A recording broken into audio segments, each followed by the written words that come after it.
Students, आज हम लोग डिस्कस करने जा रहे हैं एक्टिविटी रेशोस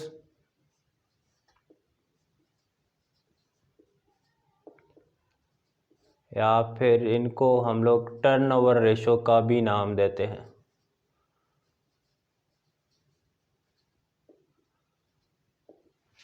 अब एक्टिविटी रेशोस या टर्नओवर रेशोस बेसिकली होती क्या हैं? अब अगर कोई भी बिज़नेस देखें तो किसी भी बिज़नेस का मेन या बेसिक पर्पस क्या होता है? यस, मुनाफा कमाना उसका बेसिक मकसद होता है। अब रिज़ल्ट जो है, अब प्रॉफिट या फिर जो मुनाफा कंपनी को हो रहा है वो आपके पास एक्टिविटी नहीं है। अब एक्टिविटी आपके पास क्या है कि आपको जो कंपनी है उसको मुनाफा किस तरह से हो रहा है।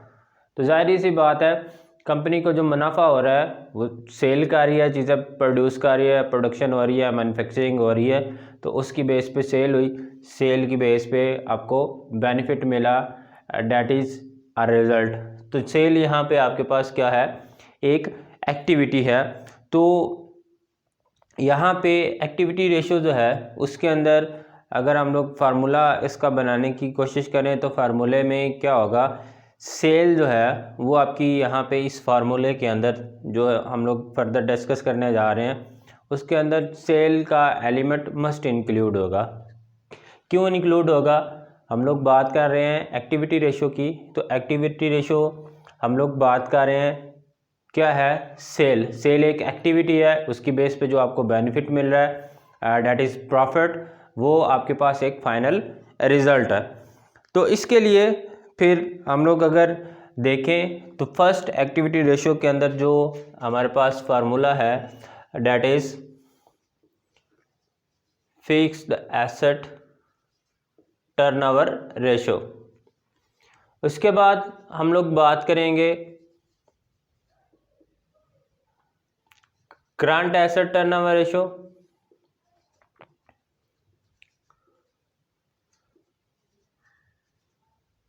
Turnover ratio.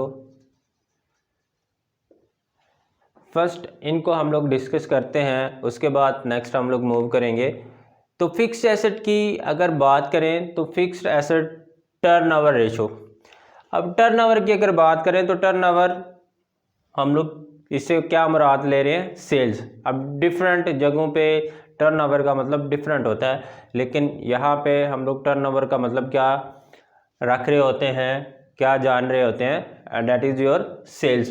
तो यहाँ पे अगर आप इसका फार्मूला डिज़ाइन करने की कोशिश करें तो टर्नओवर है, तो टर्नओवर में एक तो चीज़ आपके पास आ जाएगी सेल्स।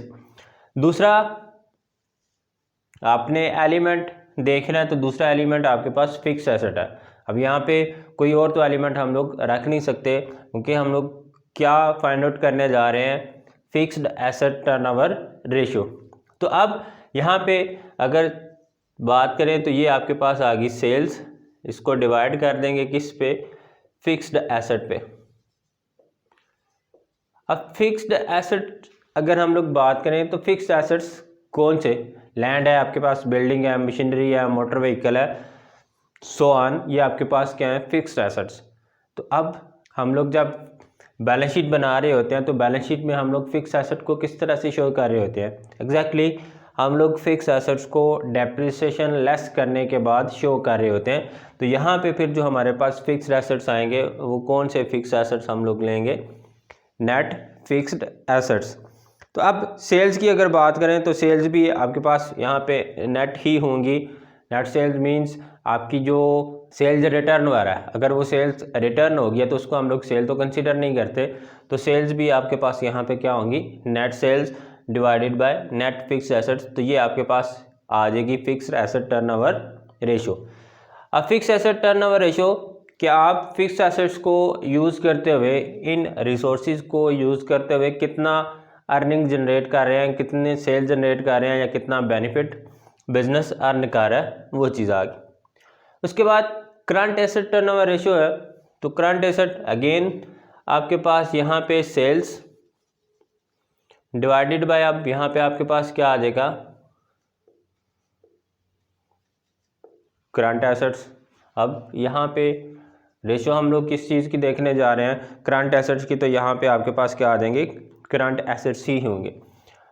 अब यहाँ पे हम लोग फिक्स एसेट अगर रखें, शेयर कैपिटल या सो ऑन इधर हम लोग रख लें, तो क्या हमारा फार्मूला ठीक होगा? जाहिर सी बात है ठीक नहीं होगा, क्योंकि यहाँ पे हम लोग स्पेसिफाई कर रहे हैं कि हम लोगों को किसका turnover, current asset turnover ratio जो है वो फाइंड आउट करनी है। तो ये हमारे पास sales divided by current assets करेंगे तो ये हमारी क्या आ जाएगी, करंट एसेट टर्नओवर रेशियो। उसके बाद नेक्स्ट हमारे पास आ जाता है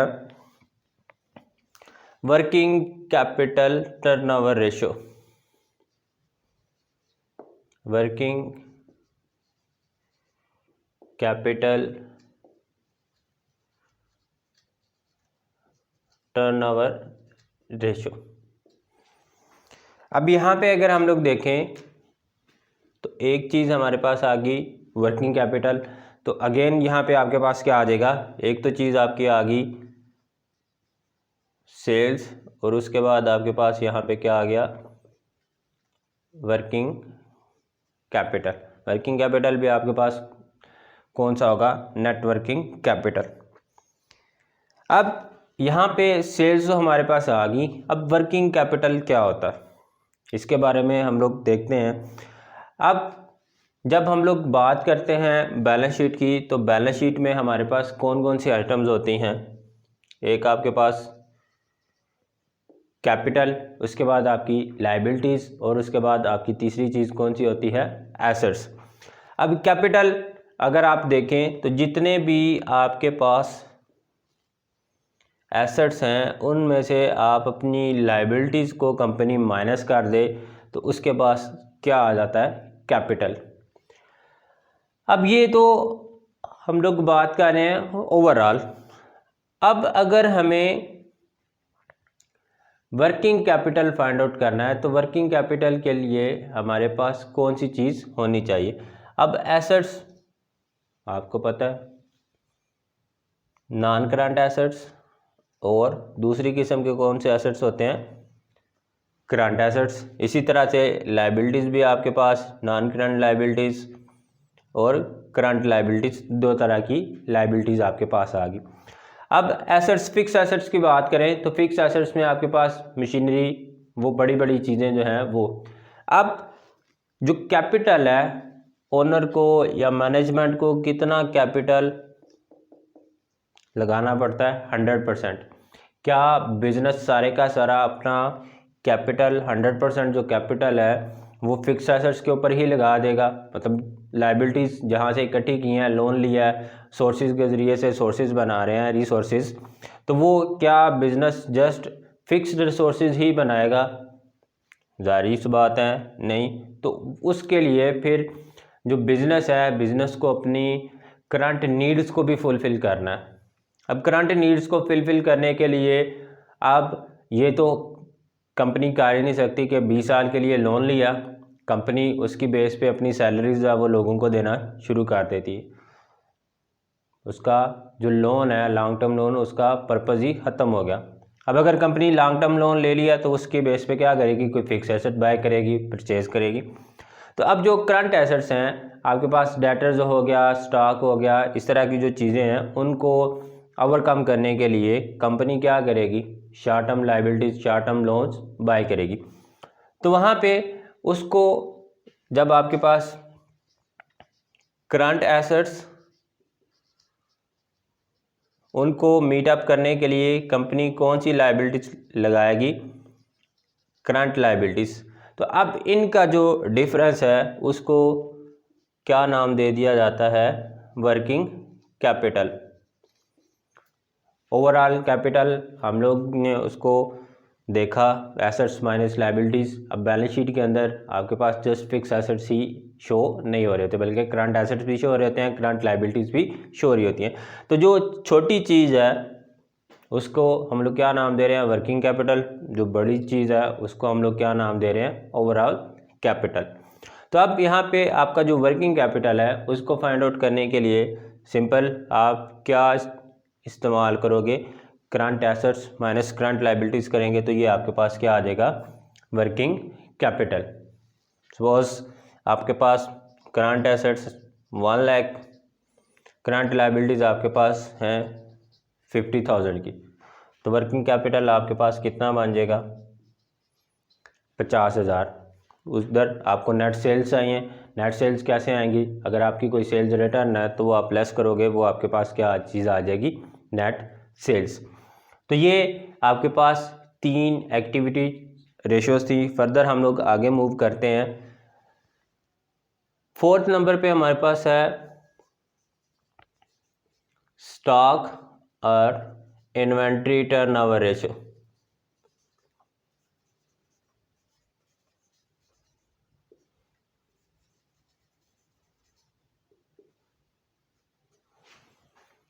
अब स्टॉक है, एक चीज़ तो हमारे पास आ गई स्टॉक। अब स्टॉक यहाँ पे अगर हम लोग जस्ट स्टॉक मेंशन करते हैं तो इसका क्या होगा। अब यहाँ पे हम लोग ले लेते हैं एवरेज स्टॉक। अब एवरेज स्टॉक का मतलब क्या है, इसको हम लोग डिस्कस करते हैं। ऊपर यहाँ पे हम लोग इधर शिफ्ट कर रहे हैं इसको, कॉस्ट ऑफ गुड्स सोल्ड। अब आप सोच रहे होंगे यहाँ पे हमारे पास सेल्स है, यहाँ पे हम लोगों ने CGS ले लिया, उधर आपके पास सिंपल चीज़ें हैं, इधर आपने एवरेज स्टॉक ले लिया। अब यहाँ पे जो एवरेज है इसका मतलब आपके पास क्या है। अगर आपको याद हो तो जब हम लोग फाइनल अकाउंट कर रहे होते हैं उसमें हर चीज़ हमारे पास जस्ट एक ही होती है, लेकिन एक चीज़ हमारे पास ऐसी है जो 2 दफ़ा हम लोग शो कर रहे होते हैं। अब उसमें एक चीज़ आपके पास क्या है, ओपनिंग स्टॉक, और दूसरी चीज़ आपके पास कौन सी आ गई, क्लोजिंग स्टॉक। तो ये एक चीज़ ऐसी है जो 2 दफ़ा हम लोग शो कर रहे होते हैं। ओपनिंग स्टॉक आपको ट्रायल बैलेंस के अंदर मिल रहा होता है, क्लोजिंग स्टॉक आपको ट्रायल बैलेंस के बाहर मिल रहा होता है, दोनों को हम लोग फाइनल अकाउंट में शो कर रहे होते हैं। इसके अलावा जितनी भी आपके पास चीज़ें हैं वो सारी की सारी हम लोग जस्ट एक ही दफ़ा लिख रहे होते हैं। तो अब क्वेश्चन अराइज होता है कि हम इन दोनों को प्लस करके लिख दें। अब जब इन दोनों को प्लस करके लिखेंगे तो हमारी जो वैल्यू है वो डबल हो जाएगी, मतलब जो हमें रिक्वायर्ड है वो डबल टाइम शो हो रही होगी। तो इसका हल क्या है, आप इसकी एवरेज निकाल लोगे। तो एवरेज निकालने के लिए opening stock plus closing stock करेंगे, डिवाइडेड बाय 2 कर देंगे, एवरेज निकाली, ये आपके पास क्या आ जाएगा, आपका एवरेज स्टॉक।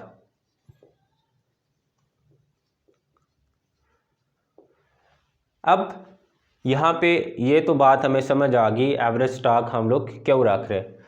अब सोचने की बात यह है कि हम लोगों ने यहाँ CGS की जगह पे सेल्स क्यों नहीं लिख रहे, तो उसकी तरफ मूव करते हैं। अब सपोज आपके पास एक चीज़, उसकी कॉस्ट आपके पास थी 100, आप उसको सेल कितने का कर रहे हो, 200 का। अब यहाँ पे 100 आपके पास आप क्या चार्ज कर रहे हो, डेट इज़ योर प्रॉफिट। अब जब सेल्स हम लोग लिख रहे हैं तो सेल वो चीज़ है जो हम लोगों ने बेच दिया अपना प्रॉफिट मार्जिन रख के। अब यहाँ पे जो स्टॉक है आपका, स्टॉक जो बच रहा होता है वो कौन सी चीज़ होती है, आपकी कॉस्ट प्राइस जितनी आपने उसके ऊपर प्रोडक्शन प्रोसेस के ऊपर या मैन्युफैक्चरिंग के ऊपर लग रहा होता है कंपनी का, वो चीज़ आ जाती। तो अब अगर सेल्स यहाँ पे हम लोग लेके आ रहे हैं तो सेल्स क्या है, आपकी प्राइस, उसके अंदर आपका प्रॉफिट मार्जिन इंक्लूड है। तो अब अगर सेल्स लेंगे तो हर यूनिट के बदले में यहाँ पे आपका 100 रुपीज़ का डिफरेंस आएगा। इधर आप जो है वो स्टॉक ले रहे हैं, स्टॉक ये आपका किस प्राइस के ऊपर है, कॉस्ट प्राइस के ऊपर। तो जब स्टॉक आपका कॉस्ट प्राइस पे है तो यहाँ पे अगर आप सेल शो करते हैं तो हर यूनिट के बदले आपको एक्स्ट्रा अमाउंट यहाँ पे ऐड करें। तो उस चीज़ के लिए फिर यहाँ पे अगर हम लोग कॉस्ट पे ले रहे हैं तो ऊपर भी हम लोग क्या चीज़ लेके आ रहे हैं, कॉस्ट ऑफ गुड्स सोल्ड। तो यहाँ पे अब जो चीज़ें हमारे पास रिमेनिंग बच जाएंगी उसको भी हम लोगों ने कॉस्ट पे ही शो करना है। तो ये हमारे पास जो है वो कुछ इस तरह से हम लोग इस फार्मूले को जो है वो डिज़ाइन करते हैं। यहाँ पे भी आपके पास कॉस्ट और इधर भी आपके पास, यहाँ पे भी इसको हम लोग किस पे शो कर रहे हैं, कॉस्ट प्राइस के ऊपर। अब फर्दर अगर यहाँ पे आप इसको सेल्स को लेके आते हैं, नेट सेल्स, तो यहाँ पे फिर आपको जो एवरेज स्टॉक है वो एवरेज स्टॉक आपको किस पे चाहिए होगा, सेल्स प्राइस पे। अब यहाँ पे भी आपका प्रॉफिट मार्जिन ऐड हो जाएगा, यहाँ पे भी कंपनी का प्रॉफिट मार्जिन ऐड होगा। अगर यहाँ पे कॉस्ट पे है तो इसको यहाँ पे भी हमारे पास क्या होनी चाहिए, कॉस्ट होनी चाहिए। तो ये रीज़न थी इस फार्मूला के बिहाइंड पे। अब अगर यहाँ पे हम लोगों ने एवरेज लिखा है तो एवरेज की रीज़न दिस वन, स्टॉक आपके पास कॉस्ट प्राइस के ऊपर है तो यहाँ पे हम लोग CGS लिख रहे हैं। तो CGS की भी लॉजिक क्या है कि वहाँ पे जो स्टॉक हमारे पास बच रहा है उसको हम लोग अपने पास कॉस्ट प्राइस पे ही शो कर रहे हैं, उसको तो हम लोग सेल्स प्राइस पे अपने पास शो नहीं कर रहे। अब जो चीज़ सेल हो गई है उसमें आपका प्रॉफिट मार्जिन ऐड है, तो वो अगर आपको प्रॉफिट मार्जिन ऐड करना है तो यहाँ पे सेल्स और एवरेज स्टॉक भी आपको सेल्स प्राइस के ऊपर ही लेना होगा। तो ये आपके पास आ जाती है स्टॉक और इन्वेंट्री टर्नओवर रेशो। अब इधर हम लोगों को देखना है कि CGS जो है, कॉस्ट ऑफ सेल्स, ये हमारे पास किस तरह से आ सकती है। तो इसका आसान फार्मूला, प्रेफरेबल जो फार्मूला है, सिंपल, यहाँ पे भी हम लोगों ने देखा सेल्स। अब सेल्स में से आप प्रॉफिट माइनस कर दें। अब 200 आपकी सेल्स थी, 100 प्रॉफिट किया तो 100 आपके पास क्या बचेगी, कॉस्ट। तो कॉस्ट ऑफ गुड सोल्ड आपको अगर फाइंड आउट करनी है तो उसके लिए आपका फार्मूला क्या है, सेल्स माइनस, इसमें आप ग्रॉस प्रॉफिट लेस करोगे तो ये आपके पास क्या आ जाएगी, कॉस्ट ऑफ सेल्स। अब प्रेफरेबल चीज़ आपके पास ये है, लेकिन क्वेश्चन में हर दफ़ा आपको इस तरह का तो डेटा गिवन नहीं होगा, सम टाइम आपको डेटा और तरह से गिवन होगा। तो अगर डेटा आपको डायरेक्ट सेल्स या ग्रॉस प्रॉफिट वगैरह गिवन नहीं है तो आप इसकी कॉस्ट ऑफ सेल्स किस तरह से फाइंड आउट कर सकते हैं वो देखते हैं। अब अगर कॉस्ट ऑफ सेल्स अगर हम लोग देखें तो कॉस्ट ऑफ सेल्स के अंदर हमारे पास प्रोडक्शन के अंदर कौन सी चीज़ें आ रही हैं, ओपनिंग स्टॉक, इसमें ऐड कर रहे होते हैं हम लोग नेट परचेजेस।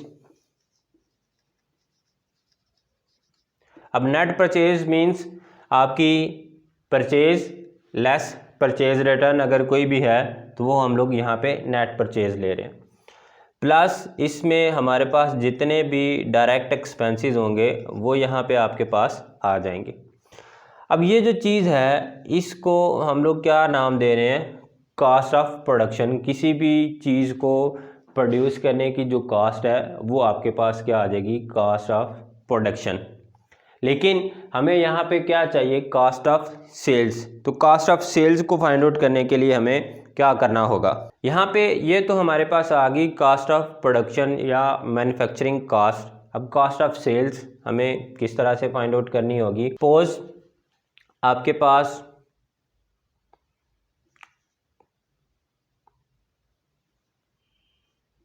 कॉस्ट आपकी है 100, कुछ आपने प्रोसेसिंग की कंसीडर कर लें 50, आपके पास टोटल कितनी बन गई 150 रुपीज़ या 150 यूनिट्स। अब ये तो आपके पास टोटल बन गई है कॉस्ट ऑफ प्रोडक्शन जो आप प्रोड्यूस कर रहे हैं उसके बदले में। लेकिन यहाँ पे जब हमें कॉस्ट ऑफ सेल्स रिक्वायर्ड होगी तो कॉस्ट ऑफ सेल्स में हमारे पास कुछ क्लोजिंग स्टॉक भी होगा। अब क्लोजिंग स्टॉक क्या है, कुछ स्टॉक हमारे पास बच रहा होगा। तो जब हमारे पास क्लोजिंग स्टॉक आ जाएगा, यहाँ से क्लोजिंग स्टॉक भी हम लोग लेस कर देंगे। इधर भी अगर आपके पास कोई अवेलेबल है वो लेस करेंगे तो यहाँ पे आपके पास क्या आ जाएगी, कॉस्ट ऑफ सेल्स। अब कंसीडर 100 आपके पास स्टॉक था, परचेज आपने की, टोटल जो है वो 1500 यूनिट्स। टोटल अगर आप यहाँ पे देखें 100 आपके पास कुछ आपके डायरेक्ट एक्सपेंसेस थे तो टोटल यहाँ पे आपकी जो प्रोडक्शन कास्ट बन रही है वो कितनी बन रही है 1700। अब ये तो आपके पास आ गई 1700। अब कहते हैं कि आपके पास साल के एंड पे कुछ 500 यूनिट्स बच भी गए। अब वो जो 500 यूनिट्स हैं वो आपके पास पड़े हुए हैं, वो आपकी सेल नहीं हुए, उनके ऊपर रिमेनिंग है। तो यहाँ पे जब आप क्लोजिंग स्टॉक लेस कर देंगे, जो स्टॉक आपके पास पड़ा हुआ है वो माइनस किया, तो यहाँ पे अब आपके पास वो चीज़ क्या बन जाएगी, कास्ट ऑफ गुड्स सोल्ड। मतलब जो चीज़ें आपने सेल की हैं उनकी कास्ट आपके पास यहाँ पे आ जाएगी, क्योंकि ये आपके पास क्लोजिंग है, इसको तो अभी आपकी ये चीज़ सेल हुई नहीं है। तो जब सेल नहीं हुई, इसको स्किप करेंगे तो ये आपके पास सिंपल इधर वाली सारी की सारी चीज़ें क्या शो हो रही हैं, कास्ट ऑफ प्रोडक्शन। लेकिन हमें क्या चाहिए, कास्ट ऑफ सेल्स या कास्ट ऑफ गुड्स सोल्ड। तो उसके लिए जब हमारे पास जो क्लोजिंग स्टॉक है, जो यूनिट बच गए हैं वो रिड्यूस करेंगे, तो वो हमारे पास क्या आ जाएगी, cost of goods sold. Hope so आपको ये कंसेप्ट क्लियर होगा कि यहाँ पे जो प्रोडक्शन है उसको या कास्ट ऑफ गुड्स सोल्ड अगर हम लोगों ने फाइंड आउट करनी हो तो उसको किस तरह से फाइंड आउट कर सकते हैं। तो यहाँ पे एक फार्मूला दिस वन, इसको आप यूज़ कर सकते हैं। दूसरा ऑप्शन आपके पास दिस वन, उसको आप यूज़ कर सकते हैं। प्रेफरेबली मैं आपको यही सजेस्ट करूँगा, अगर आपके पास डाटा गिवन है तो आप इसी फार्मूला को अडॉप्ट करें, आसानी से ये चीज़ आप इसको कवर अप कर लें। इसके बाद अगर डाटा नहीं गिवन आपके पास, इसको यूज़ करें, लेकिन हर बार आप इसको यूज़ ना करें तो आपके लिए भी बेटर होगा। अब जब ये हमारे पास स्टॉक टर्नओवर रेशो आ गई, अब अगर ये रेशो आपके पास हायर है, मतलब ज़्यादा आ रही है 60%, 70%, 30%, 40%, तो इट्स मीन्स आपकी सेल्स पॉलिसीज़ अफेक्टिव हैं, कंपनी अच्छा परफॉर्म कर रही है, उसको बेनिफिट मिल रहा है, उसका टर्नओवर ज़्यादा है, कलेक्टिवली वो ज़्यादा जो चीज़ें हैं उसको सेल आउट कर रही है, उसके बदले में उसको ज़्यादा जो है वो पैसा मिल रहा है, कैश उसके पास आ रहा है अर्ली। तो ये आपके पास अगर स्टॉक टर्नओवर रेशो ज़्यादा होगी तो ये बिज़नेस की अच्छा होने की या बिज़नेस की पोजीशन अच्छा होने की शो कर रही होती है। इसी के साथ एक लिंक्ड है इन्वेंट्री कन्वर्जन पीरियड।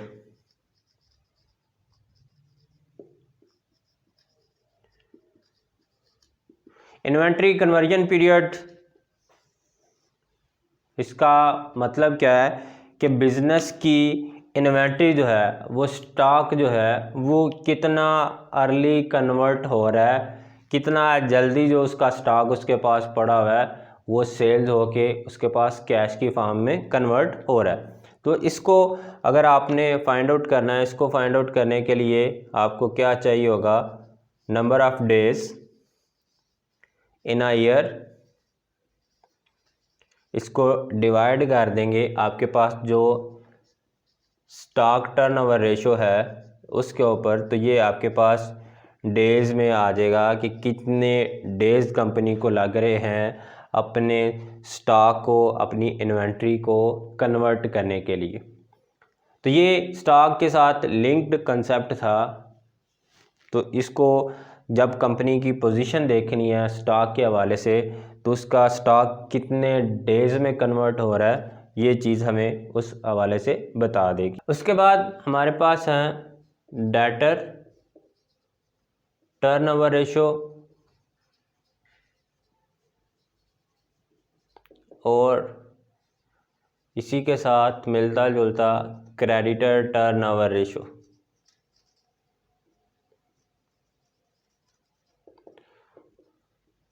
अब डेटर टर्नओवर रेशो, आपका टर्नओवर दिस वन, सेल्स आपके पास, और यहाँ पे आपके पास आ जाएगा एवरेज अकाउंट्स रिसीवेबल।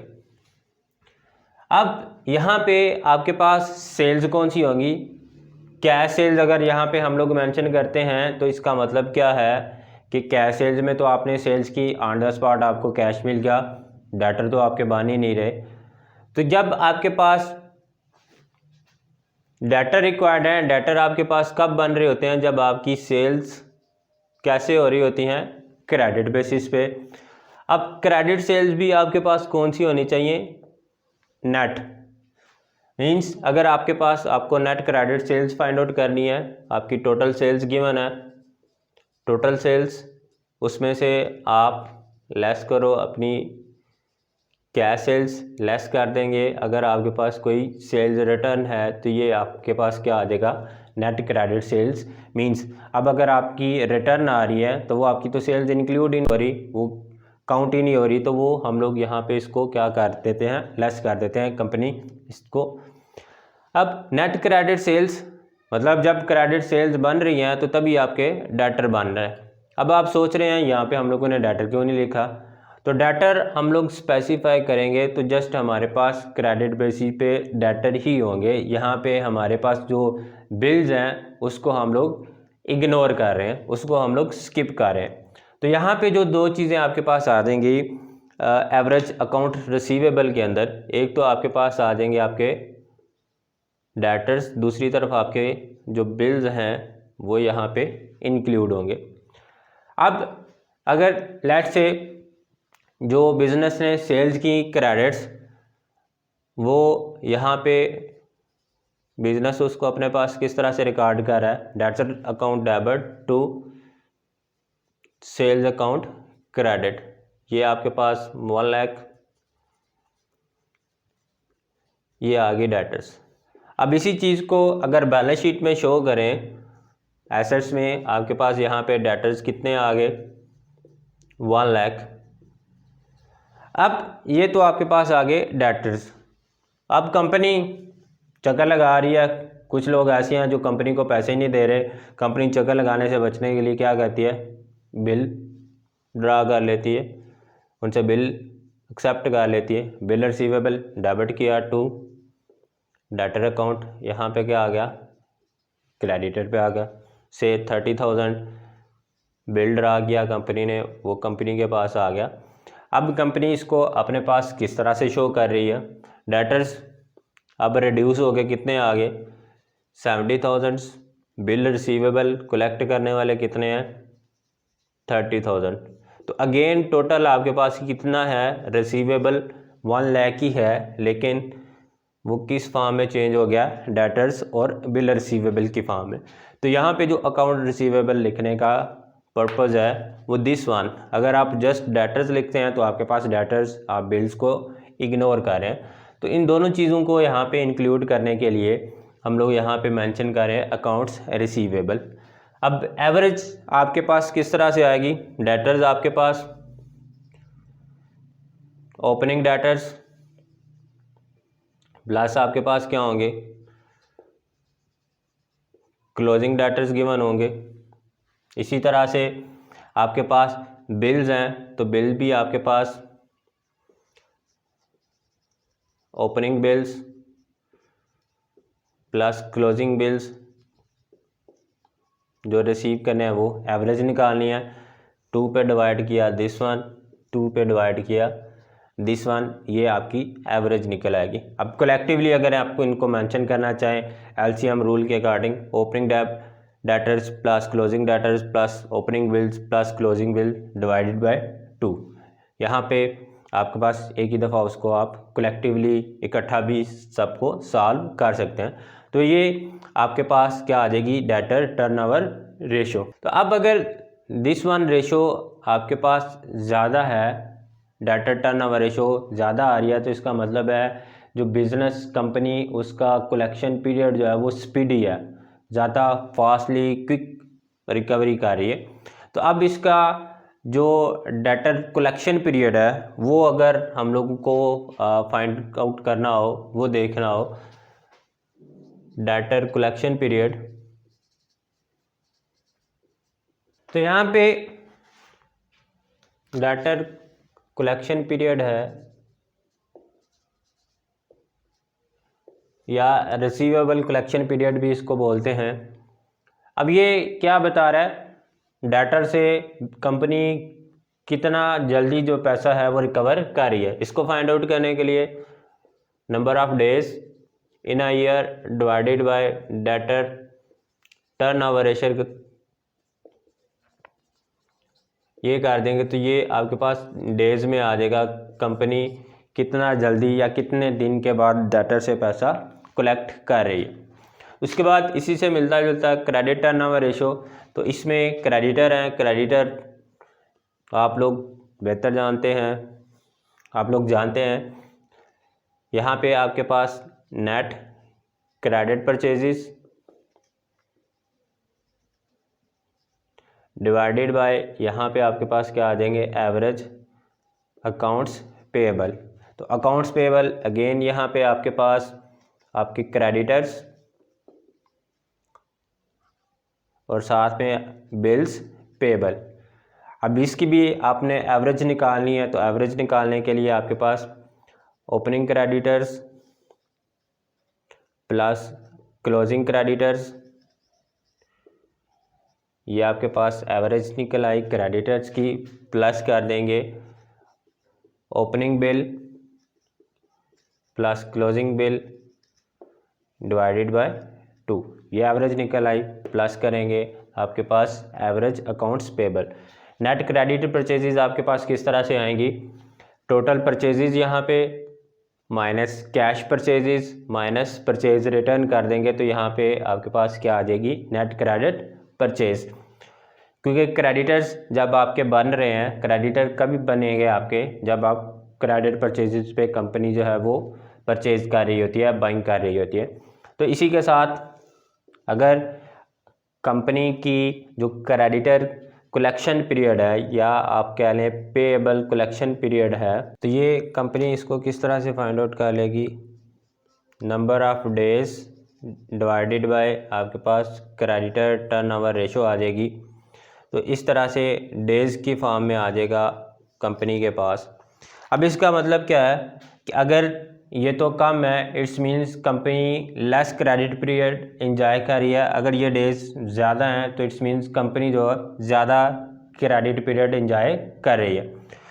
तो ये आज हमारे पास थी एक्टिविटीज़ रेशो, जिसके अंदर हम लोगों ने देखा फिक्स एसेट टर्नओवर रेशो के बारे में, करंट एसेट टर्नओवर रेशो के बारे में, वर्किंग कैपिटल टर्नओवर रेशो के बारे में, स्टॉक टर्नओवर रेशो क्या होती है, डेटर टर्नओवर रेशो क्या होती है, क्रेडिटर टर्नओवर रेशो क्या होती है, और इसके साथ लिंक्ड जो फार्मूलाज थे जिसकी बेस पे फर्दर हम लोग देख सकते हैं कि कंपनी कितना जल्दी कलेक्ट कर रही है या कितना जल्दी कंपनी पे कर रही है। तो ये चीज़ें, तो ये थी आपके पास आज का topic, that is activity ratios और टर्नओवर रेशोज़, या इसको हम लोग एफिशिएंसी रेशो भी बोलते हैं।